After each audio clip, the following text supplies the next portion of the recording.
Thank you guys for coming. For those of you who don't know me, my name is Tazz. That's my Twitter handle at the bottom, GRC_ninja. I'm in a dress and heels because I lost a bet.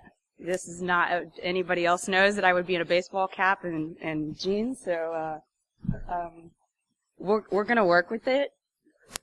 So the reason I did this talk is I went out to Naval Postgraduate School out in Monterey, and I went down to SOCOM, which is Special Operations Command, down in Florida last month, and had a lot of interesting conversations with those individuals and a few C-levels, talking to some attorneys and things like that.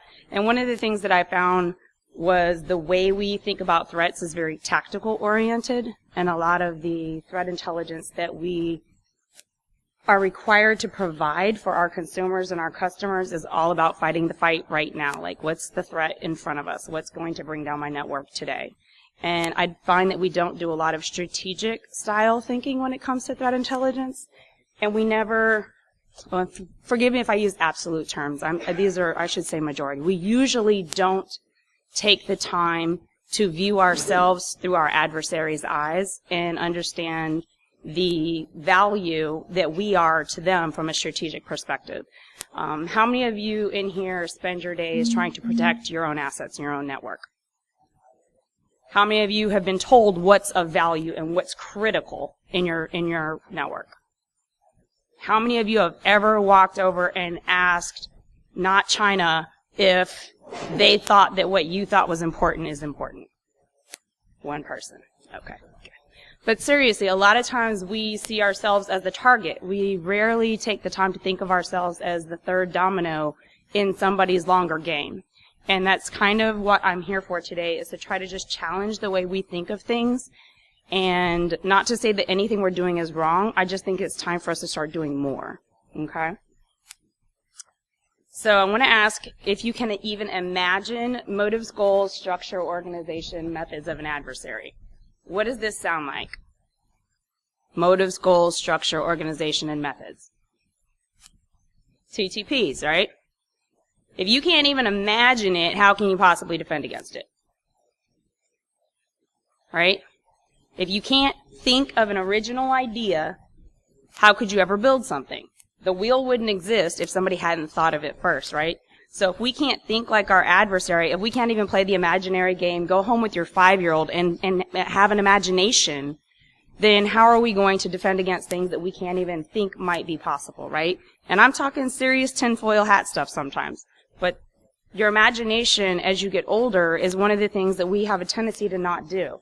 I sit and I look at little kids and they're playing with their imaginary friends, and they've got a whole set of imaginary rules for the castle and the moat and the alligators and the spaceship that's coming in over the wall of the castle, and it makes me sit and think back to, like, man, I remember when somebody was asking, how would you defend this castle? And a whole bunch of people come up with all these rules about how they would defend the castle, and then somebody throws them a monkey wrench and he says, well, you just got bombed by a spaceship. Didn't see that coming, right? And so, but the point is that we have a tendency to stop using our imagination as we get older. And if you sit and if you have kids, they'll keep you young. And I encourage you, like, seriously, ask a 5-year-old how would they attack you. You'd be amazed at some of the things that they would come up with. Especially a 5-year-old that can write Python. I'm telling you, they're dangerous kids. So, I really want to try to have a conversation today. I don't like agendas and plans and being rigid. This is to invoke and provoke thinking today. So please feel free to raise your hand if you have a comment or a question. If I mentioned something and you guys have done it and you've succeeded, or even if you failed, share your story here today.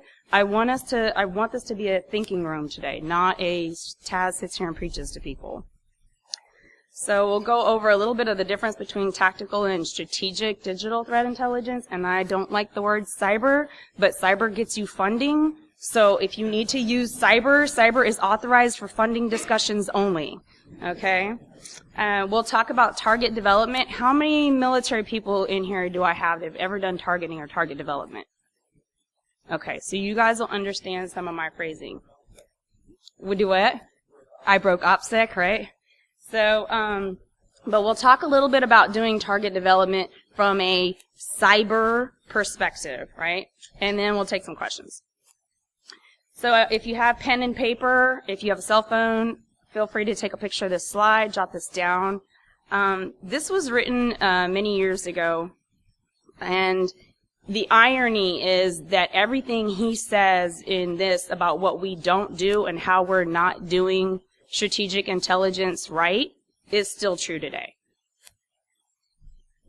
I've learned a lot from this individual and from his writings and third-party knowledge nuggets he's passed down. But this, if you are doing threat intelligence or you want to do threat intelligence, I strongly encourage you to read his white paper. This is a book for those of you who may be building a threat intelligence organization. This is a really awesome book. It's an easy read. One of the things that I think is a really good takeaway from his book is he helps you communicate security to C-levels.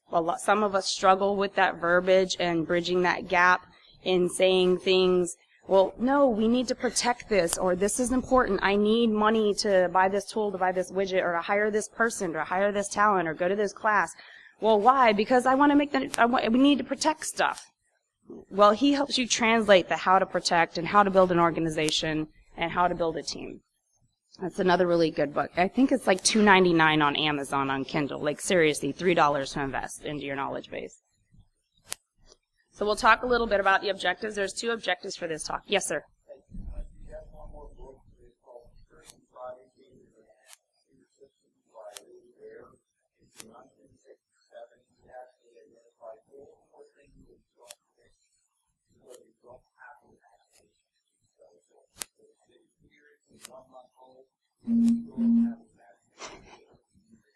Sure. Can you say the title slow? I see some people writing.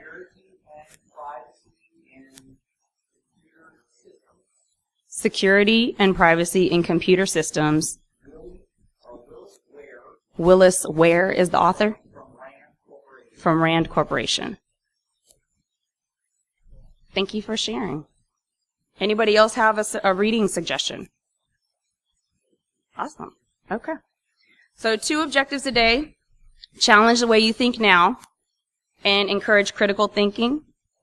I think critical thinking is this skill that a lot of us lack. I see a lot of people coming out of technical hands-on classes or degree programs, and I get around these like super whiz kids, smart, like they could red team and make your network look like Swiss cheese, right? But then when I ask them, so what? You made it look like Swiss cheese, but to what end? Like, so what? Like, even if a bad guy could walk through every one of the holes that you've punched in this network, so what? What would he be after? What would his objective be? What's the secondary and tertiary effects of these holes not being plugged? What's the business impact to this not being plugged? What leverage or strategic advantage does being in your network give the bad guy if you're not his target? And a lot of them can't think past, oh my God, I got domain admin on a domain controller. And? So you own the network, now what? What are you going after in here now? What's important that's not on your list of things that's important?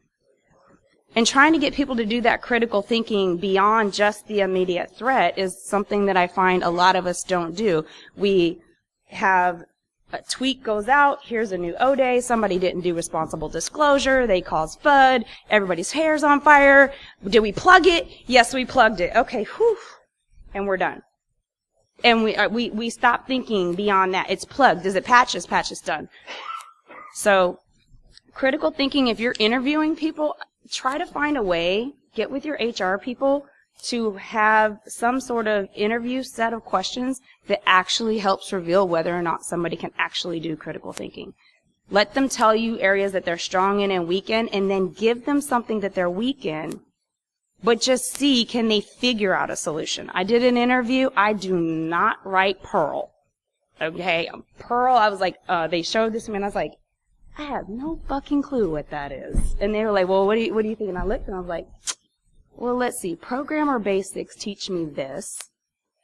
Anything on the right side of an equal sign goes into what's on the left side of an equal sign. And I just started, taking it down by the basics, and could I tear it apart? And I was like, well, I don't know for sure that this is what it does, but this is what I think it might be doing. But to get an answer, I would go here, I would go here, I would research this, I'd research this, and I would figure it out. And at the end of that interview, they were like, you are the only person who has ever literally picked it apart, step by step, to try to figure out what you could. You identified what you know and what you don't know, and then you figured out how to go get the answers for what you don't know. And I find that we don't have a lot of people that can do that. That's not a skill set we have. We're good at one thing, we stick at that one thing, and we don't want to go outside of our box. So critical thinking is something that I'm really trying to encourage with this talk here. So tactical versus strategic. If you are on the left side of the screen, you are playing whack-a-mole with IOCs and malware and viruses and threats and Trojans. If you are on the right side of the screen, you are probably doing some level of strategic threat intelligence. Something tells you there is a hole here that probably shouldn't be here. You don't know what's in that hole, but there's an interesting hole in front of you, and you are going to figure out a way to determine what either went in the hole, is still in the hole, or came out of the hole.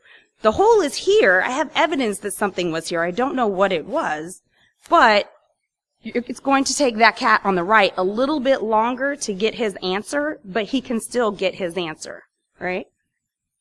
How many of you are cat fans? Okay, yes, I got one brownie point. Okay, so a little bit of difference between strategic and tactical. Most of us, I would say 90% of us that are in InfoSec live on the right-hand side of this slide. You're always being asked what's wrong now, what's going on, what's the threat landscape look like, what's the latest threat, and you're dealing with answering what's current and what's now. The threat intelligence you have to derive is IOCs, TTPs, network artifacts, forensics. They want the bottom line up front. That's what the bluff is.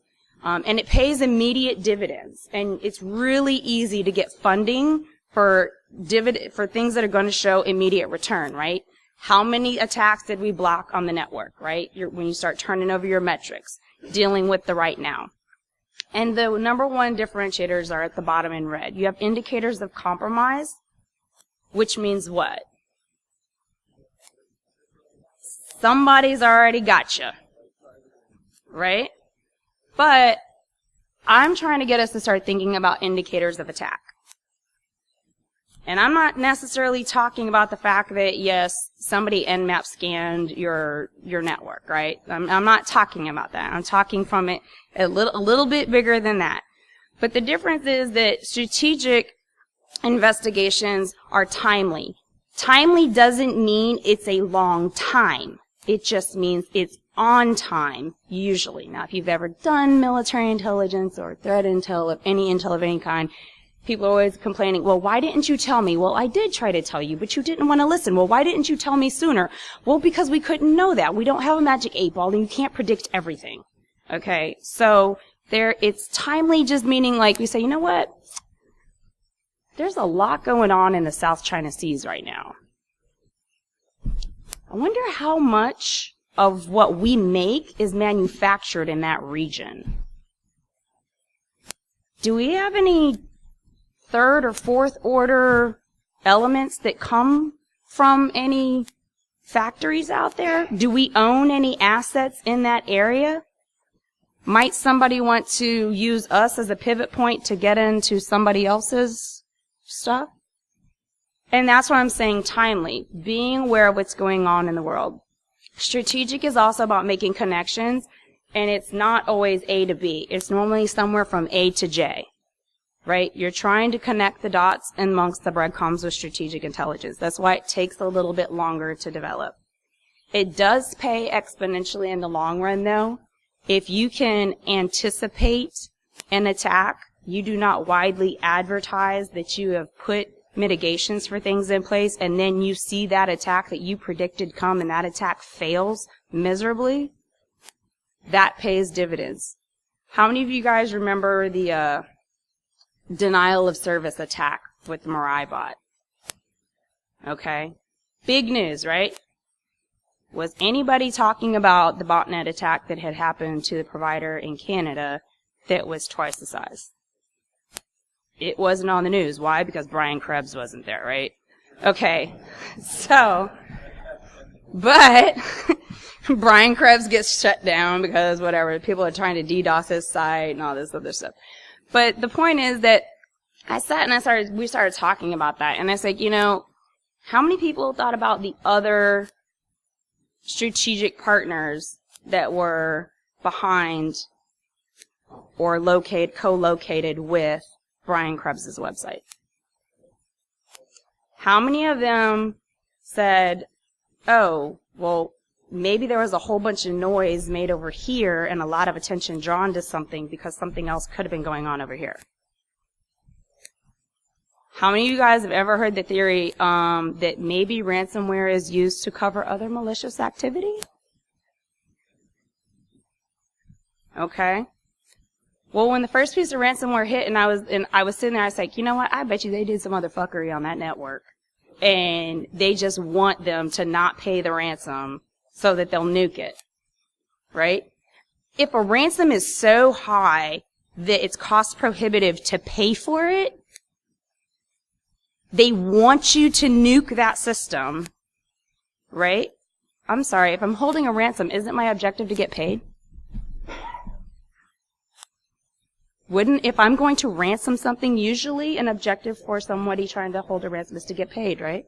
You don't want to price yourself out of getting paid if your true objective is to get paid.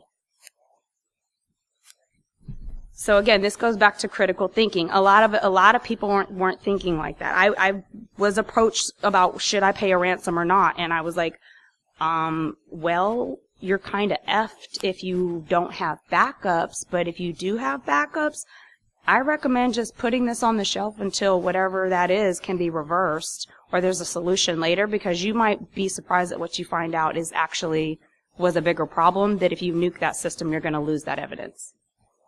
Yes?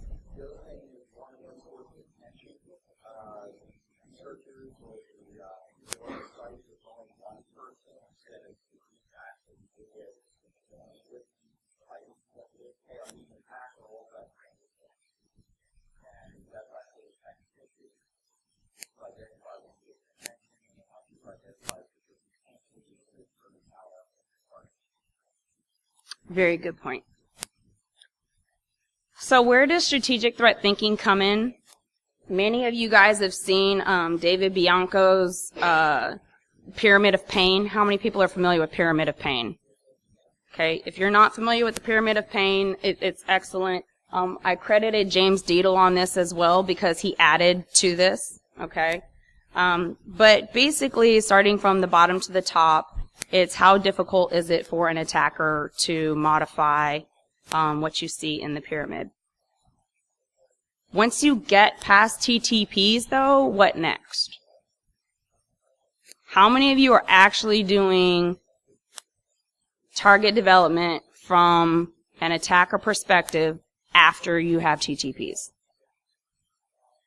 Not very many hands in the room are going up, and that's really why I'm here today. Like, we stop after we identify TTP, and God bless the guys that made the APT encyclopedia.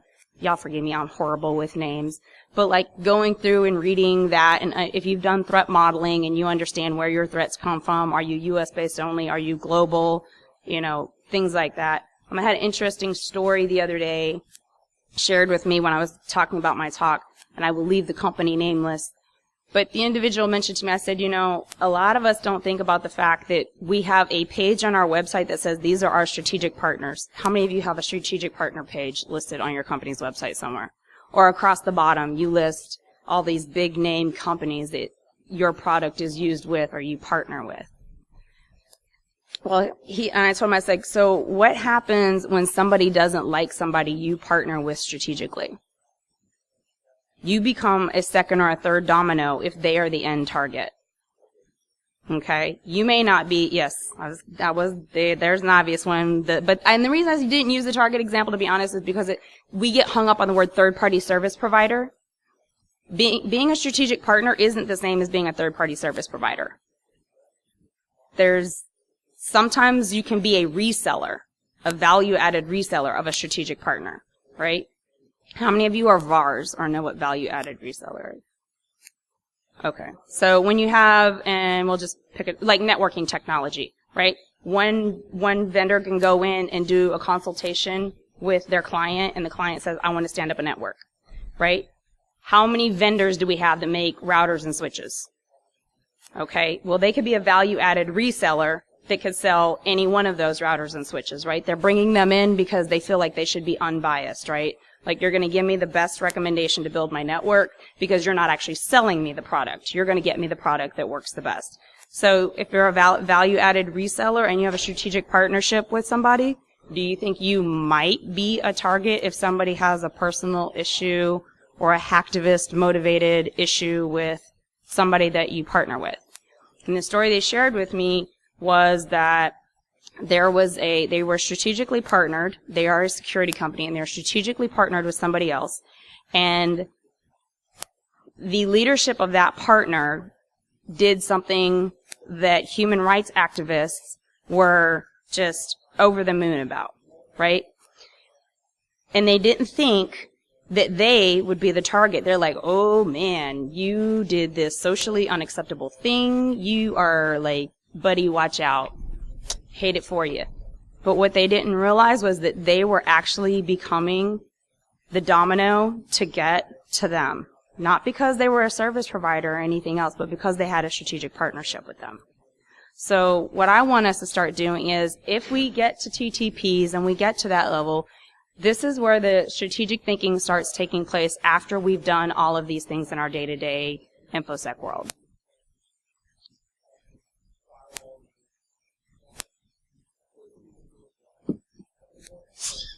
Excuse me.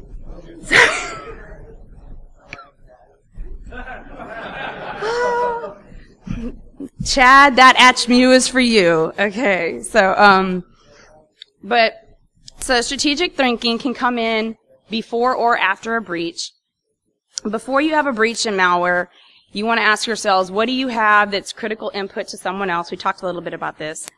And what serious vetting have you done about third-party vendors? Notice I didn't say service provider, I just said vendors. ISPs especially, how many of us use internet at work? How many of you own your own internet? Not very many of us, right?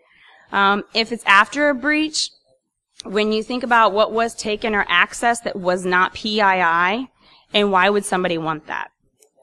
Tinfoil hat moment. How many of you guys remember the Anthem breach? Okay. Was it? No, wait. The very first one. You're correct there. The very first one. How many of you guys remember that?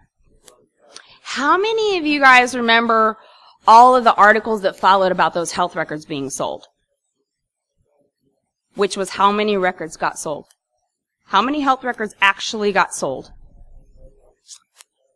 How many of you guys remember the OPM breach that followed not long after? Now, if I wanted to assassinate somebody, wouldn't it be great if I had all of that information from OPM and then I had all this information about their medical health to make it look like it was a natural death? Tinfoil hat, I told you, right? But these are the kinds of things of making connections between what are sometimes seemingly unrelated events and seeing how they may affect you, right? If something in your city gets hacked, right? How does that affect you? How many of you guys heard about the sirens in Dallas that got turned on? Oh yeah, I'm on the DC 214 group. Man, the threads we had on that, right? So we had everything from people saying, hey, I think this might have been a test of the system to see how emergency responders respond, to some attacker may have wanted to see what the threshold of the 911 system was, right? If you guys do military type stuff, people will go in, set off a small bomb, see how long it takes for emergency responders to respond, and then there were secondary attacks that used to come after that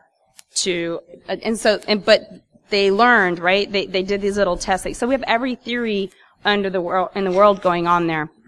And so I started asking people, say, how many people are keeping up on IoT, air conditioning type stuff? Okay, I have a few people keeping up on IoT air conditioning. Can you imagine Dallas, Texas in August if I could turn on everybody's air conditioner so that they couldn't shut it off? I can overload the power grid, which can cause brownouts and blackouts, which could then allow me to do what? Whatever the hell I damn well want to, right?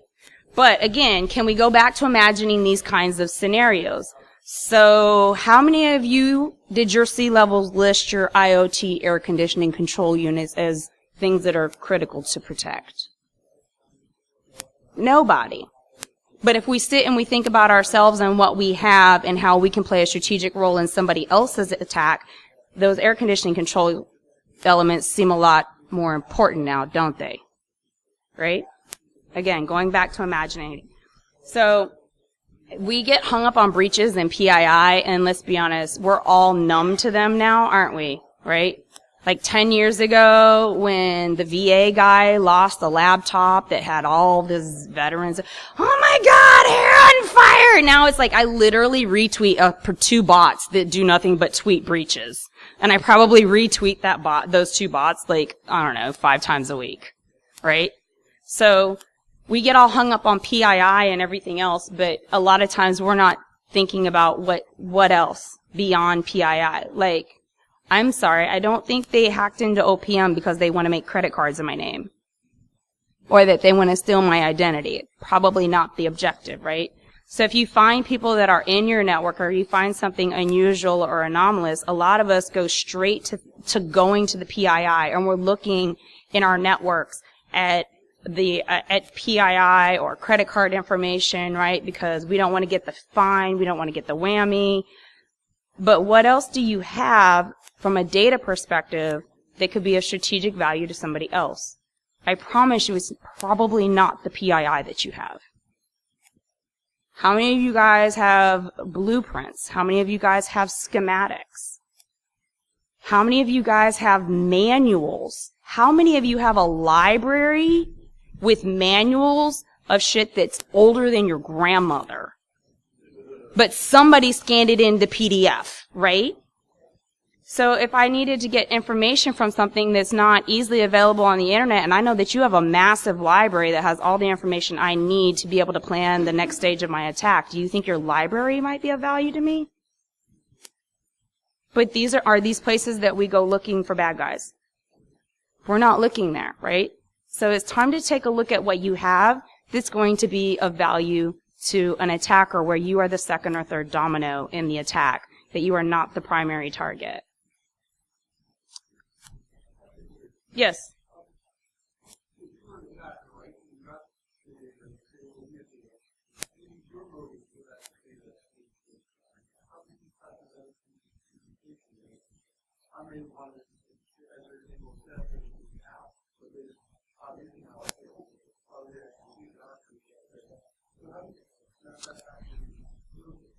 So for not everybody here in the room is since we'll use the OPM attack, right?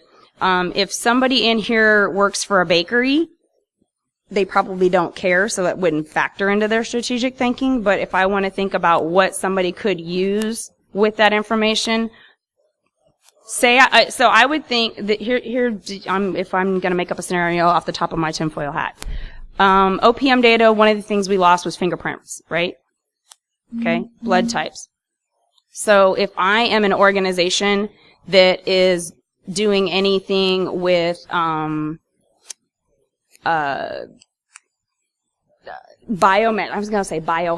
Yes, biometrics. So if I'm an organization that does biometric research, right, or I'm a university, or I'm a college, pharmaceuticals, if I'm doing anything with bloodborne agents, if I'm doing research in bugs entomology or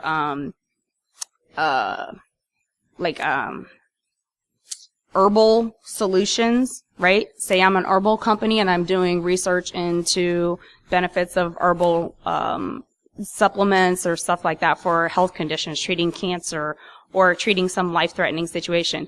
I might need to keep in the back of my mind that, okay, well, if somebody has all of this information about somebody else's health condition and my research where I have failed to create a cure, if you failed to create the cure, what did you do to the lab rat?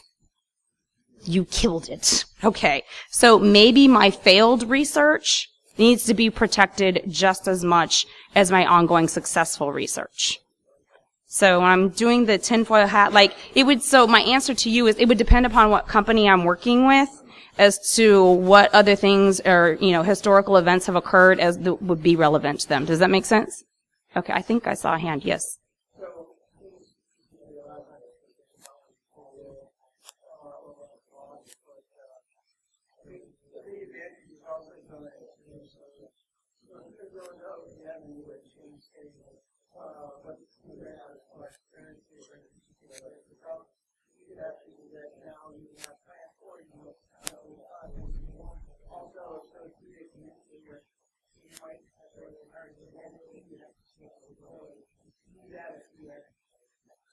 Very good point. Yes, ma'am. Absolutely. Easy way to blackmail somebody, huh? Okay. Did I have another hand back there? I had one more comment for.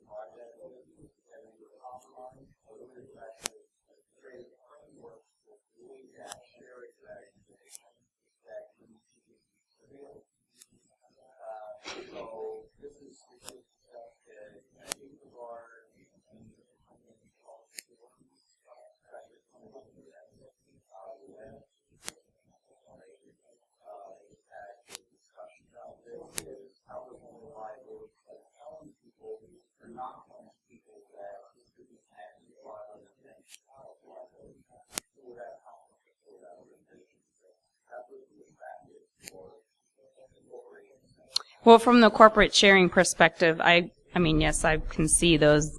I don't say I agree. I say I can see those arguments. But from an InfoSec perspective, if we can't think of it, nobody said we had to share it, right? But if we can't think of it and we can't think of those connections, then how can we even begin to protect or defend or justify sharing them? It's okay in your own corporate boardroom to sit down and draw the breadcrumb trail out on a whiteboard and explain to somebody why this thing that you guys have that may have been not so important 5 years ago is probably way more important now than what they realize. Because I understand we are all of us. How many of you have been called a hacker? Who's not been called a hacker by somebody in this room, right? So, and I try to tell people, I'm not a hacker, you guys. Quit calling me that. But be honest, they look to us as hackers for that expertise, right? They don't understand how somebody's going to pivot and cause the dominoes to fall, right? We have to lay that out for them. If we can't lay it out for them, then there's no way they're going to give us money or resources or help us hire the talent that we need into our teams to protect these things, right? Or that they're going to pay to take the measures. Now, yes, I'm not going to spend $10 million to protect something that costs $1,000. But what if I made an argument that $1,000 thing really is worth way more than $1,000? You think it's $1,000, boss man, but really that's like a $1 trillion value to these bad guys. Sometimes it may be that you need to go back and help them reevaluate the value of an asset. And that is something that I find is the most common because they undervalue it because they don't understand where it fits into an overall attack strategy. So now we've gone from I'm sorry. Yes. Going along with that, people still value it. It's really like the right side. So that which would be considered input data because I failed, so I didn't come up with product myself. But data can also be used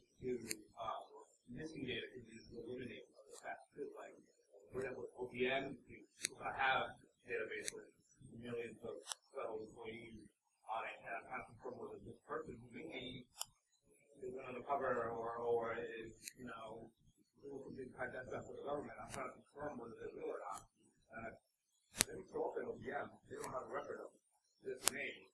Well, I know that person is real. And it's not actual data that I stole. That's only data that I stole. And I can hack. So that absence will also be in that part of the value. True. Now we know why. Now we hear why the rat died, right? Okay. Yeah, that's a very good point. So we've gone from being able to imagine motives, goals, structure, organization, methods of adversaries to now can we comprehend them? Can we actually begin to understand why? Not just fairy tale land. Let's take it to the next level. Let's actually comprehend that this scenario is possible. We're not getting into grading far-fetched or not yet. Possible, right? So now I'm going to talk a little bit about a variety of disciplines, and these are literally just some. This is not an exhaustive list, but in taking real-world events and then making you think about something that might be a related cyber target. And these slides are going to get posted on SpeakerDeck. So you guys will be able to have access to them. I'm on speakerdeck.com/GRC Ninja with no underscore. So from an economics perspective, anything that can alter the value of currency, when you have trade agreements, who likes who plays well with each other versus who doesn't play well with each other. Maybe you have a social movement going on in a particular region where maybe your company owns resources or acquires resources from. And anything that's industrialization or provides access to education and information. As Westerners, a lot of times we take for granted our ability to Google something. We take it for granted that we can get a quick, fast, easy answer by jumping on any internet-enabled or access device, right? There are countries that have no internet, or that they have heavily moderated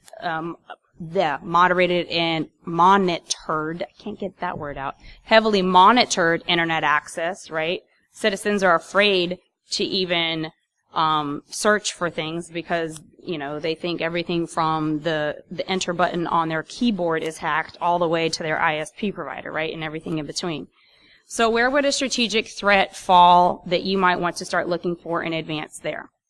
So these are more of questions, and I always tell people from an economic perspective, think about what affects your ability to have commerce, not e-commerce, just day-to-day commerce. Does your company ship things? Not that you're Amazon, but do you ship things? Do you mail products somewhere? Or if you're not a service-oriented industry, you're a physical component that you provide. What affects your ability to monitor your supply chain, your product when it's on a train, when it's on a truck, when it's on a plane?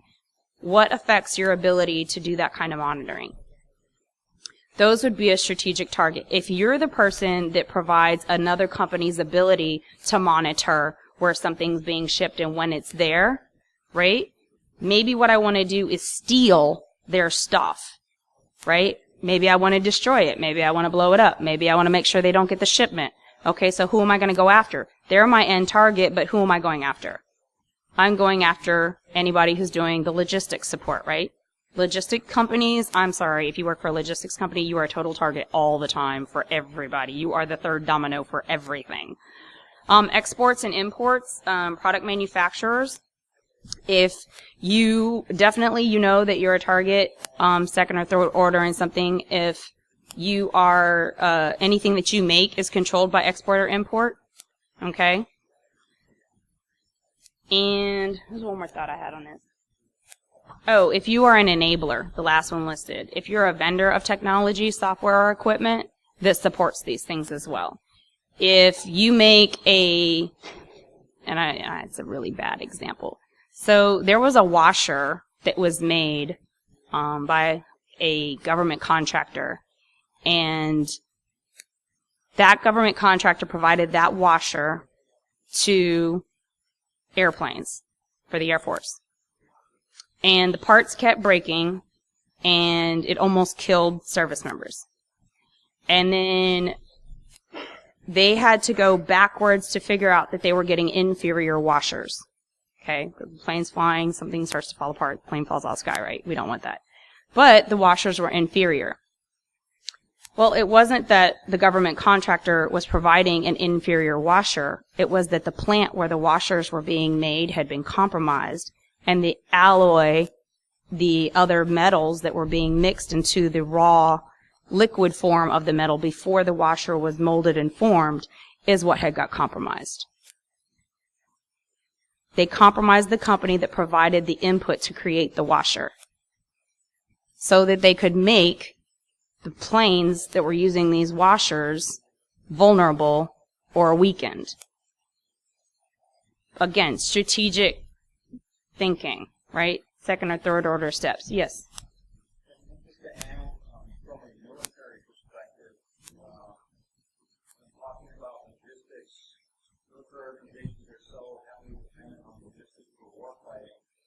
Manipulating that integrity. You say it's just a human error, and you thought you had 50 cases of bullets come in, and you had 5. You now lose a battle because of that. And you probably first thought it was a human error, didn't realize it was a manipulation by a malicious threat. Probably one thing that and if I could manipulate the counts at the person that's supplying it to you, not compromising any military assets, but I'm able to compromise the data that comes in, right? And you're just the shipper, and the shipping inventory form, when I scan that barcode, is going to automatically update my quantities, right? Well, what if I can fuck with your barcode? How many of you guys have ever done stocking in your life? Did you ever count, or did you just zap, zap, zap, zap, zap, zap? That's what we do. We're going to zap, zap, zap, and go because we want to go home. Manual labor sucks. But seriously, I mean, so to his point though, if I could manipulate the printer that's printing out the barcode, how many people have your printers listed on your top 3 to 5 critical assets? 2 people. Yay! No, I'm joking. Okay, so, what did you say? Okay, he's mumbling. He can't share. It's okay. So, from a business paradigm, where threat actors may be looking to compromise something, if there's an acquisition, we know that when somebody's buying somebody else, that's a great time to get in there and screw with stuff because everybody's counting the beans and the bean counters before they buy the new company. You want to make sure that everything's on the books and all of the company's resources are going into making sure that the merger and the acquisition go well. And we kind of start to cut corners to make things work well together. We start to punch holes in firewalls. So, yeah, or we're gonna leave that open all weekend so that you can get it done before Monday. Yeah, okay. But who might be a strategic target if there's things going on, if there's an acquisition going on, or a major competitor announces a product? Because let's be honest, strategic threat intelligence, sometimes the bad guy is simply your biggest competitor. I mean, corporate espionage is nothing new. You don't hear a lot about it in the news, but man, that's some vicious stuff.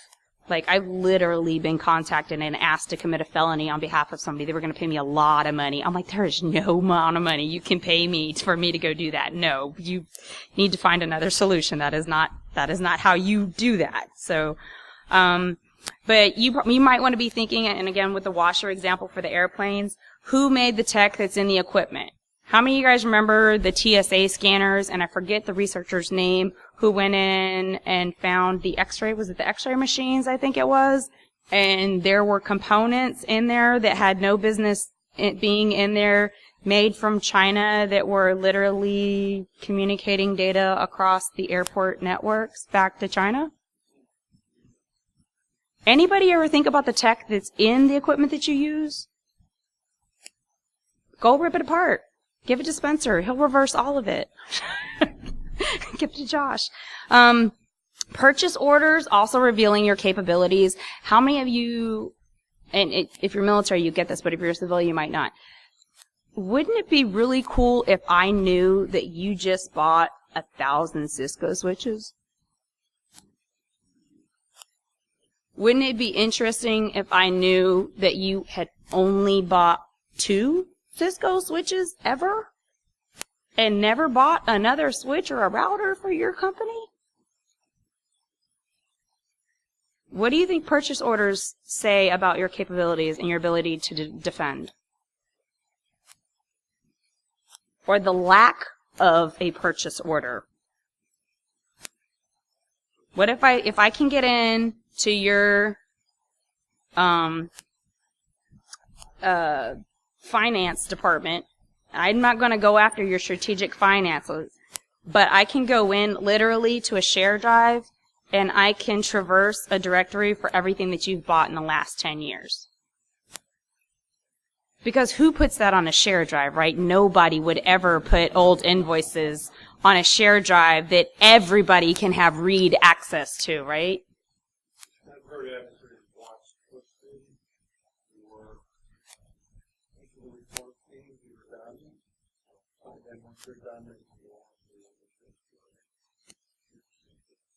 Did I say that? Of course, intellectual property is always a strategic target. And then your strategic partners, lists, and calendars. You'd be surprised what you guys put on calendars about who's going to what conference, and you make it public. Yeah. Military, just a second. A lot of strategic targets, if you are key leader, and this was, and when I say key leader here, I'm also talking about military key leaders in foreign countries, not just our own, right? But if your CEO or your vice president or your COO is going to fly to another country to visit with somebody over there for selling your product line, right? Establishing new business in a foreign country because you're expanding or you're global, it might be interesting to think about or know of the types of technology that they have in the vehicles that they're going to pick your CEO up in at the airport, right? Well, boss, do you know what they're picking you up in? Do you know how you're getting there? Do you know what your travel plans are from point A to point B? By the way, maybe since you're going to go visit China, we don't take your corporate laptop with you. Let's give you a new one. How about you take this iPad instead? I mean, a lot of times we don't think about those things, or we bring them back, and how many times are we actually going through those devices after we bring them back, or are we just taking them and saying, thank you, yes, no, boss, you cannot put this on the network. I'm putting this in the closet, and then we're just going to wipe it for the next time that somebody wants to go to China. But how many of you ever did any forensics on that? Not a lot of people do, right? A lot of people just have the laptop, we issue it out, and we never think about what might come back on it. You'd be surprised. Critical infrastructure, I know I've got some SCADA guys in the room, ICS guys in the room. Critical infrastructure, we're always talking about that. But like I said, from a strategic perspective, if I really wanted to bring down a power grid, what's easier, to hack a thermostat and control all the thermostats in the city or in major buildings, or for me to go hack the power plant? What's an easier target? The thermostats, right? Okay. So my favorite here is don't kill the researchers, okay? Don't kidnap them, don't torture them, simply socially engineer them at a bar, give the researcher a thumb drive, he'll plug it in because he wants to know what the new cool research is that you have. So, but again, if there are things going on from a diplomatic perspective that are in the news, you probably need to be paying attention to those, especially if there's government, private, or government funding that gets awarded to somebody or something. And I will tell you, like, one of the groups that we underestimate are hacktivists. We think that a lot of them are out there just interested in defacing our websites. There is so much more that motivates those people. They're not in it for the money. They're in it to invoke social and political change. Those are some serious emotions that run really, really deep. So think about what you're doing or who you're associated with, that a hacktivist group or a social activist group are really vocally screaming bloody murder about on the internet, on their blogs, on their chat forums, you know, or some reporter talks about it. Pay attention to that kind of stuff. Those are early indicators that something's coming. We're not going to talk about the elections. If you raised your hand for elections, we're not talking about that. No, I'm joking. Yeah. Oh, 5 minutes? Okay. If you guys need to go, I understand. I've only got a couple more slides left and we'll be done for questions. But if anybody's hungry and needs to go eat, I get it. I'm not offended.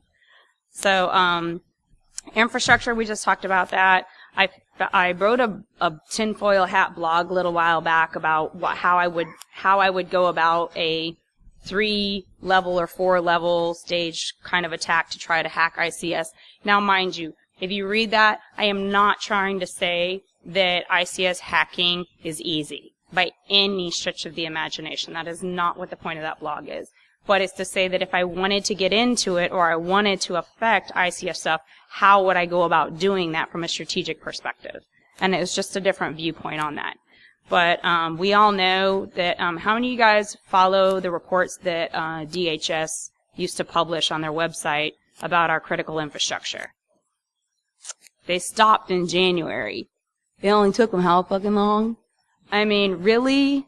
Like, and now you can still go get the old reports. Like, I don't get it. Like, you know, it's like, if you're not going to publish anymore, how about you take down the ones you've got up there? We don't need to know. Not everybody needs access to that. But, one of the research projects that I did was on black energy, events in the Ukraine. And I was surprised to be able to go out and find a source that literally listed every manufacturer for every boiler and every engine and every component that they had in every nuclear, hydro, gas, coal power plant that they had. And all I had to do was register. But like it's a single location for this information globally. And we're filling it in for them. Like voluntarily. So data manipulation, that would be a great place to do it. But it's just saying that information is out there. So how many of you think about research in weather, controlling weather? Okay, that's a great strategic target for somebody. Okay. Who would be the targets? Conferences where multiple critical infrastructure vendors are gathered, because we would never hack the Wi-Fi at a hotel. Ever. Never, right? You never socially engineer them, chat them up at the bar, right? You'd never do that. Never give them a CD of something really cool presentation that they can go watch later. No bad guy would ever go through that length, would they? Give back. So technology, this slide was more for the non-InfoSec groups. But basically, how many shared service providers does your organization actually use?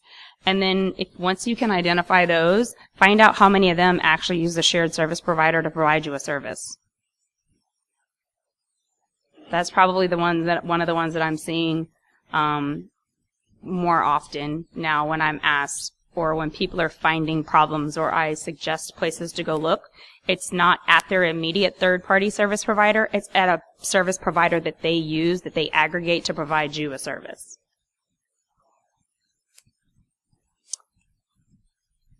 The bottom one here, you guys might laugh, but I actually had a volunteer target for an OSINT project, and he was the Navy SEAL commander. I found everything I needed in one family obituary and his Knights of Columbus membership. But a lot of us let our guard down when we're not at work. So your C-levels, your managers, sysadmins, how many of you guys are providing your real information in your hobbies? And we kind of let our guard down when we walk out of the office. But these, again, are places that would be strategic targets. Now, do you think that your bowling league secretary thinks that she's a target? She probably doesn't. But after this talk, how many of you think she might be? Yes, the bowling league secretary, if they're not InfoSec, is a total target. No, I'm joking. And then if there's religious events going on in the world, the buildings, those icons, memorials, celebrations, especially in non-Western countries that are heavily divided, if you have assets there, think about how your assets might be used to leverage an attack. So how many of you guys remember the Boston Marathon? Okay. So there's the Boston Marathon. We had the bombing in the Boston Marathon. How many of you guys think that any of the businesses along that route ever thought that they might be a pivot point for an attack? Probably zero. Okay? So these are the kinds of things that are going on. It comes, I don't know why I thought of it now on the religious slide. But, so if there's something going on around your corporate headquarters, there's going to be a march, there's going to be a marathon, there's going to be a march for dimes, something like that. You guys might want to take additional measures and start looking at things, because a lot of times those are times when we try to get people out of the offices to go participate in these things for good PR, right? So take a thought on when you see those kinds of events going on, like how somebody might use those events as distractions for what's going on for you, or use you to make a statement if they're a hacktivist, activist, or a terrorist. And no magic 8 balls. You don't find strategic intelligence, you guys. You develop it. You talk. You do critical analysis. There's not a single fucking strategic threat intel feed out there. If they say they are, they're full of shit. Okay? You can't buy this stuff in a feed. You have to be sitting down, going through scenarios, and the scenarios are going to change regularly because life changes. Things happen. World events occur.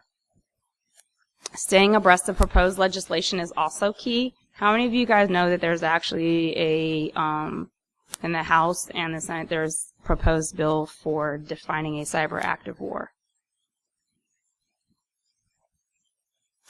Any of you guys in the defense industry?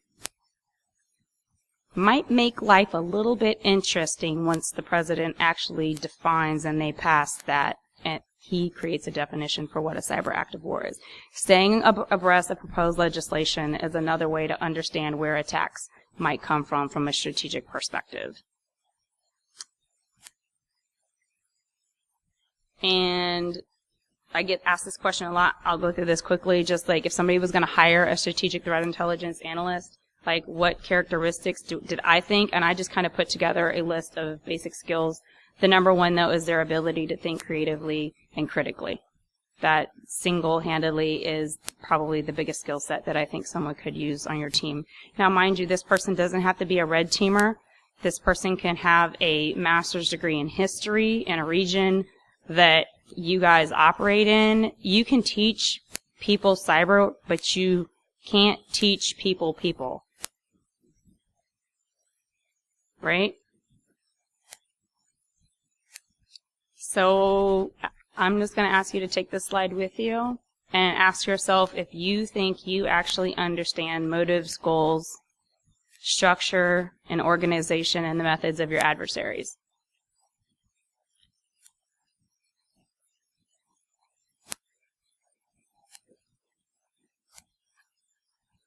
And I hate to say it, but I think we're going to say it cyber.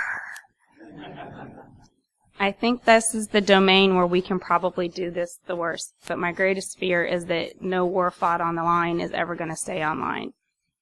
Boots will go on ground eventually and blood will be shed. We will never totally fight a cyber war in cyberspace. Questions? Yes, sir. Oh, we're not talking about that. No. That's strategic intelligence right there. I know, right? Did anybody learn anything today?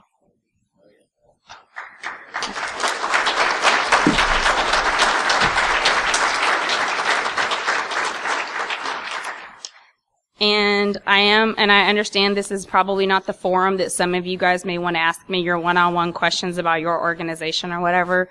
Feel free. My DM is open on Twitter. If you want to be obscure, you don't have to follow me. You can message me. You can find me after this. And I'm happy to answer any other questions. It's lunchtime. Go eat.